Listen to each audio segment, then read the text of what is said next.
Alright, we're live again. I've just got the video loop playing in the background. The plan for this next section of the schedule was to have a look at some bridge builds and uniforms that people wanted to present. We do have somebody who's just getting their internet back online. They're having a few problems with it. They were going to show us their the TSN Behemoth. What did they call it? The land cave that they've got going on. So we'll be joined by those guys shortly. We're going to be doing it via Discord, so they'll be showing us, I think, through a webcam.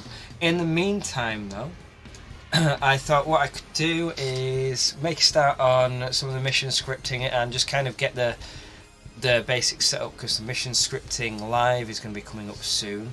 So I've set up the mission script, I've got it ready to run, and I'm going to start talking through that a little bit. With me I've got Tivian, I've got Gary in as well, so if you hear some shuffling in the background, it's one of those two. Although we did try flushing Tivian out of an airlock earlier, it didn't work. He managed to cling on, which was a bit of a shame. Doing his Star Trek impression and clinging on. Bad joke, bad joke. Somebody's got to make him. It made me wish that I didn't hold on. I like how you used hold on instead of cling on. Yeah. Alright. Okay, so I've switched over to my screen for this mission. I'm using the Artemis mission editor, and all I've done so far is I've set up the folder in my let's see if I can actually open it up.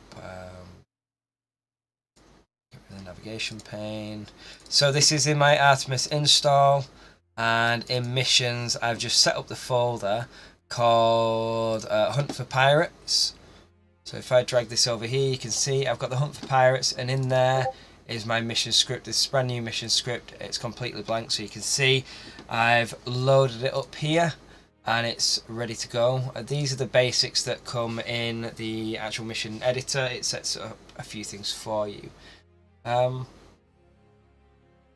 So I was going to work on a concept of, and I did write it down, that the idea is that you are in a sector and you've got to go around and you've got to hunt for some pirates that are in the area.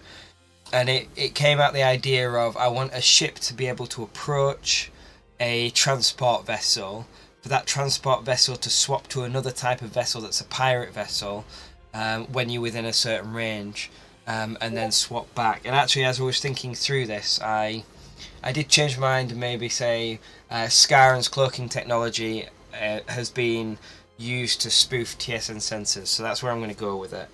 I've not started scripting anything, and I'll be perfectly honest, I've not even started doing any kind of scripting on this, so you're just going to see it raw and live. So if I make mistakes and do it wrong, then you'll see me making mistakes and do it wrong. I'll also be swapping over my view, so I do still have the game broadcast open, so I'll be able to swap over my view to my game broadcast. Obviously, when you are mission scripting, you want to be hopping backwards and forwards and testing those missions constantly.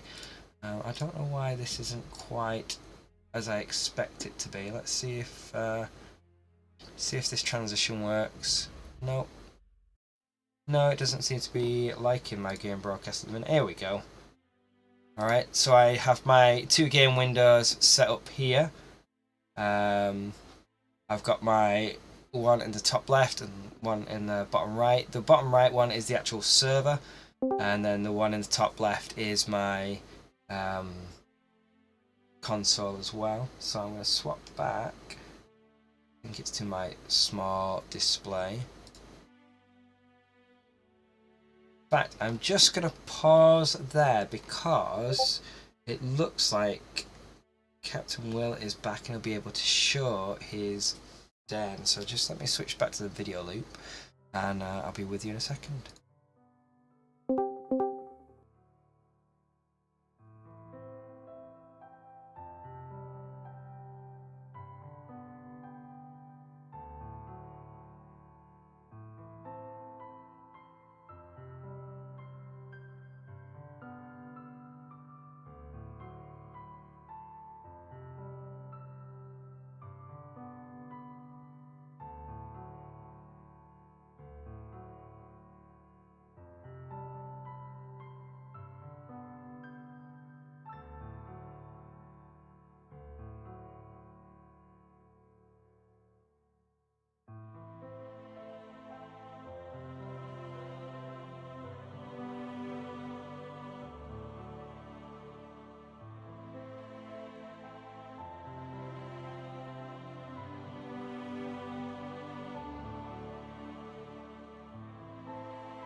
All right, I know the audio's gone on stream. It's just while we're getting set up.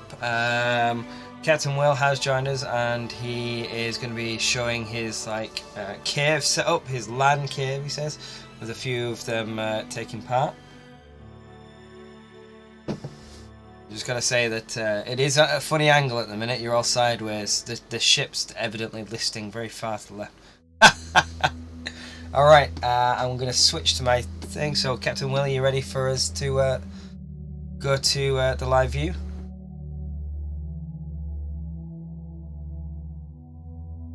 All right, awesome.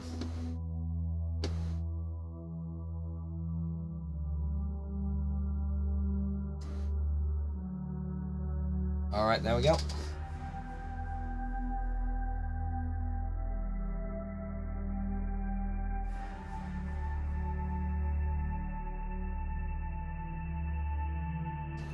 Looks like you've got a whole house full there.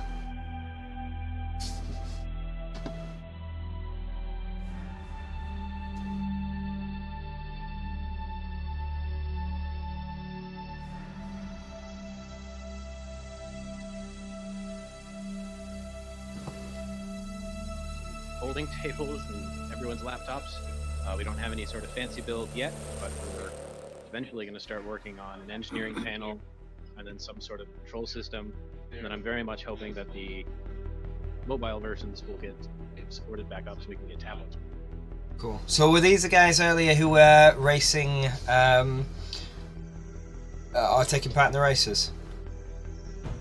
Yes. Yeah, we had one engineer and we had a science officer, neither of whom had seen races before, and we had myself who was helming, even though I do prefer to.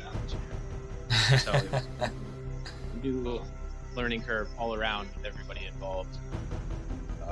As when playing online, I typically play engineer, but with these group of hooligans, I have to captain to keep everyone in line. How many bridges you got running there? You just got the one bridge running, or you got two running? We've got one bridge, but we've got a couple of different displays for it. The guy with the active tower is hosting the server's computing power.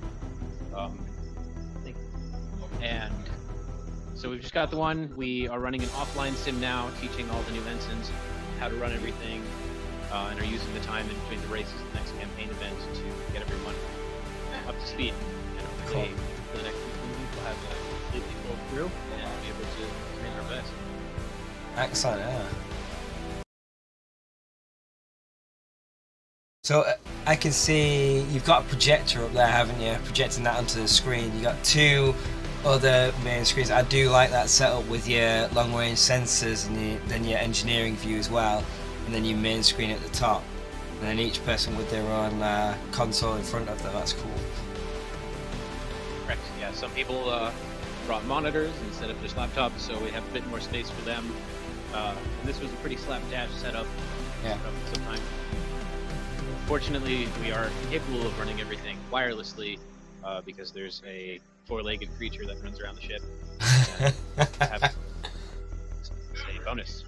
I was going to say, is that animal there being taken through quarantine properly?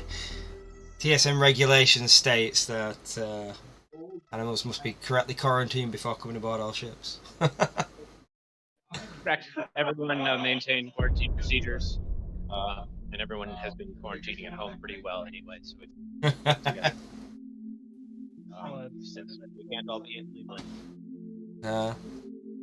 or last year. That's a bummer. But yeah, everyone's all right. We've been following procedures down here. It is Florida, so you have to take that with a grain of salt. Cool. So did you guys manage to make it to the Armada when it was on? The live one a couple of years ago now? Last year, I made it to the live one, and I had one of these crewmates with me. And then 2 years ago, I had just purchased plane tickets and a hotel room when they canceled. I guess that was in the same year. So I have not been to the in-person one, but we did attend the live one last year. Ah, cool. You don't have to worry about. Gary, were you going to say something? I was just going to ask, how disciplined do you find your crew, Captain Will? To put it politely, as the evening goes on and more alcohol is consumed, they get a little bit more rowdy, but it keeps pretty tight. We don't follow military protocol, but everyone does perform their job fairly admirably with the minimum amount of mutinies, and we get the job done. Although they won't let me run from level 11, they're all afraid of it. What is the maximum level that you managed to get up to? I believe 10, and then they don't ever want to turn it up. Well, when you're joining in with the Armada campaign, it's level 10 that it's running all the time. So you've been up on that one. If you were in the campaign, weren't you? The first campaign mission. Correct. Yes, we participated in the first one. We were still getting everyone on board with voice chat and consoles, but we got it together. We also had Greybeard hop on as kind of the celebrity position. He ran weapons, so we had a little bit of online communication issues with everyone getting their headset set up. But after we got that, we ran it fairly smoothly. we talked to Greybeard after that one. He said they put me on weapons and then just laughed. We have a pretty dedicated hardcore engineer. Yeah. He's in fact teaching someone else how to engineer at the moment, and so he was not would not have preferred to relinquish engineer, and that's really a good thing at the other positions. I'm curious, how do you find not necessarily the game difficulty level, but the, let's say, GM's difficulty level? For the first campaign mission, that wasn't too bad. It was mostly fighters, which was good because we were still establishing ourselves a little bit. But the next time around, we can definitely, bump it up a little bit. Everyone's gonna be locked down. Gary, and take note. Well, I'll make note of that. Don't worry. We'll spawn that's fighting several talk, is that? behemoths to come and take on the TSN behemoth. Yeah, because after the campaign mission, my feedback to Garen was actually that my impression of you was that you were overwhelmed. But now that you mentioned that you had communications problems, maybe that was it. And if you say that we even can put a step above it, that's good. Correct. Gunner. We also found out that we weren't able to do the special rendezvous in cargo and marines due to our communications officer being on the wrong ship. And he was wondering why the buttons weren't working. And eventually found that out after most of the scripted cargo events. And we just got to the point where we blasted things and took it away from there. Excellent. Cool. Well, thank you for showing us your bridge. It was really good to see you guys, and thanks for joining us as well on Armada. It's always nice to have a few more crews come along. Glad you're enjoying it, and we will see you, I think, in the next campaign. All right, that sounds good to us. This is Behemoth logging off. Cheers.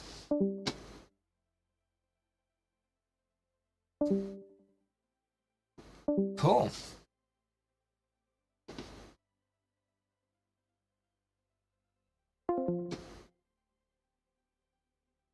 So yeah, something I've never done. Actually played in person with other people. I've only ever played Artemis Online. I've never managed to sit in a room together. I bet the atmosphere is really cool. Yeah, especially when you've got DMX lighting and all the other stuff going on, some good sound. I bet it's really immersive. Yeah, definitely. I do think I mucked up my live stream a little bit because I think I had my small screen on and I was shifting stuff across, so I do apologise for that. I was shifting across all the OBS stuff and I'd forgot to switch to the video loop. We are on the video loop now, I think, though, so hopefully it worked. Let's see, we've got about 10 more minutes, so I'll go back to the mission scripting just while we're here. If I fade across, we'll carry on with that, and then we'll be taking a break after this for a good couple of hours so that we can recuperate a bit and get ourselves refreshed, ready for for the next scheduled set of events. I think, I can't remember, what did I say we had coming up there? We've got Mission Scripting Live, which will be coming up, the Armada Campaign 2, so the second one there, and the next race, and we've also got the Mission Scripting Competition playthrough of the third script that was submitted, which will be the third and final script. Right, let's have a look at this. So, I was talking about the mission editor and the scripting idea that I had, and it was if the player ship gets close to a particular enemy ship or a neutral ship, it will swap to a different type. So I'm gonna have, let's create a folder and let's create a vent in here. I'll need a neutral ship to start off with. So I'm gonna have a neutral ship.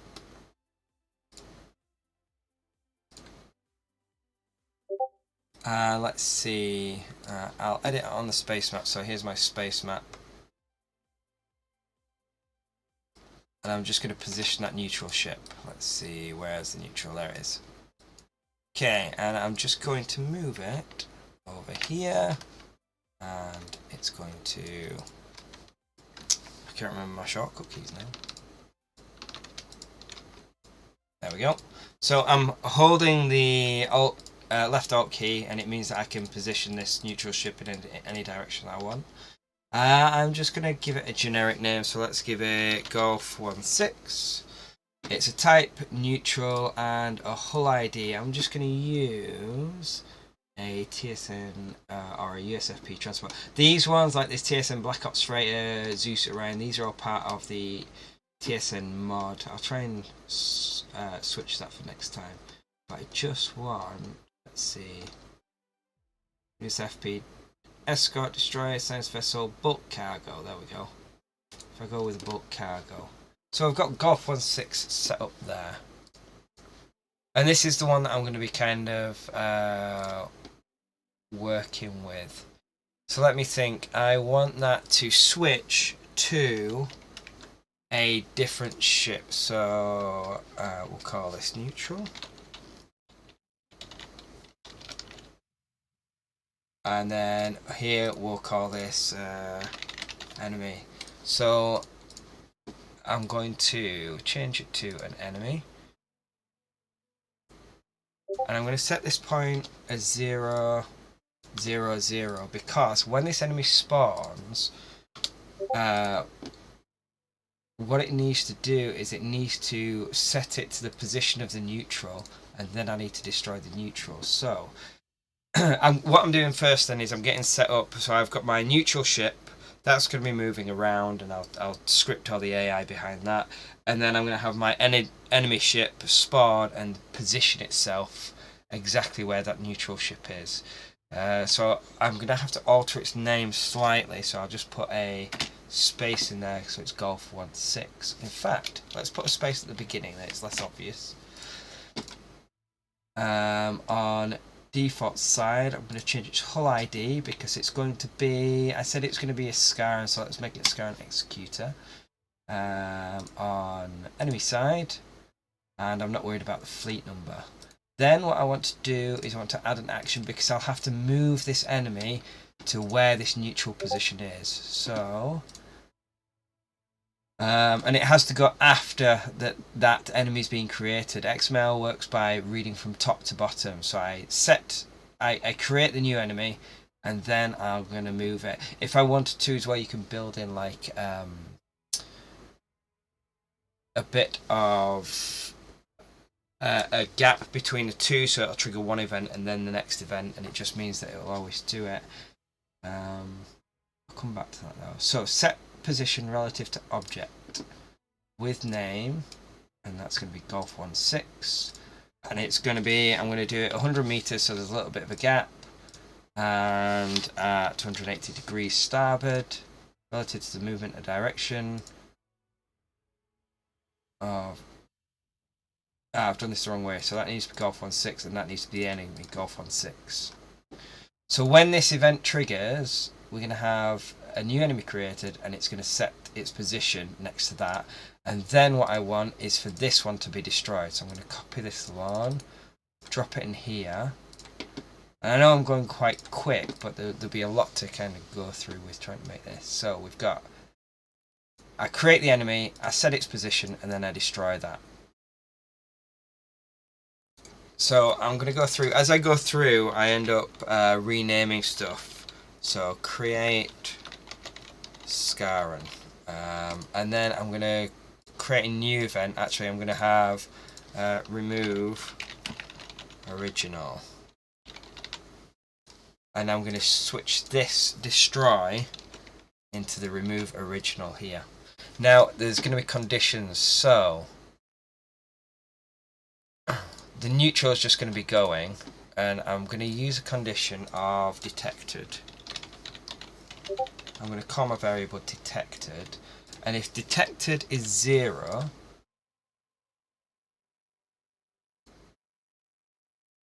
then I'm going to create the neutral, and I'm going to set detected to 1.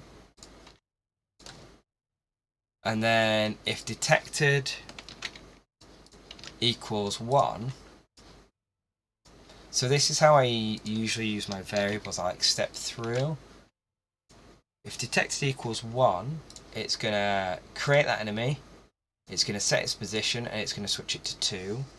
And then when detected equals 2, it's going to destroy that one, and I'm going to reset detected.